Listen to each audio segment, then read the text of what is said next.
Европската комисија останува на ставот дека Скопје и Софија треба да изнајдат компромис и дека може да се надминат несогласувањата и не се откажува од почнување пристапни преговори со Северна Македонија. Ова за МИА го изјавила портпаролката на Европската комисија за проширување Ана Писонеро. Ги охрабруваме двете страни да продолжат со напорите за изнаоѓање решение за нивните билатерални проблеми. Се надеваме дека може да се постигне договор за преговарачката рамка наскоро со цел да се одржи првата меѓувладина конференција што е можно побрзо. На прашањето каква е позицијата на Македонија и дали може да бидеме оптимисти, министерот за надворешни работи Бујар Османи изјави дека во Брисел се разговара за текстот на преговарачката рамка, дека 26 земји имаат усогласен став за таа рамка. Со Бугарија разговараме, ќе работиме до последната минута од овој процес, рече Османи. Разговараме, уште еднаш ќе кажам, не можам да го предвидам исходот.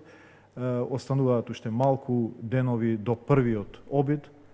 Ќе направиме све што е можно во рамки на едно достоинствено представување на интересите на државата, да најдеме заедничко решение, свесни дека ова прашање е од интерес и за Република Бугарија и неуспехот, колку е неуспех за нас, е неуспех за Република Бугарија и неуспех за Европската Унија и агендата на Европската Унија, и при тоа пак сакам да го искористам моментот да се заблагодарам на германското претседателство за исклучително проактивниот и принципиелниот ангажман да се гарантира продолжувањето на процесот на проширување. На 17 ноември треба да се одржи Советот на министри на Европската Унија на кој ќе се разговара за проширувањето и на кој треба да се донесе одлука за усвојување на преговарачката рамка на Европската Унија со Северна Македонија, но Бугарија засега не отстапува и смета дека не може да даде зелено светло додека не се изнајде компромис околу прашањата за јазикот, краткото име и историските теми. Дипломати во Брисел велат дека се остава сега на двете страни да продолжат со контактите и обидите за постигнување компромис, и иако бугарската страна нема поддршка од другите земји членки за своите ставови, незиното право на вето е безусловно и ни една земја, ниту институција не може да се меша во билатерални прашања. Премиерот Заев вчера рече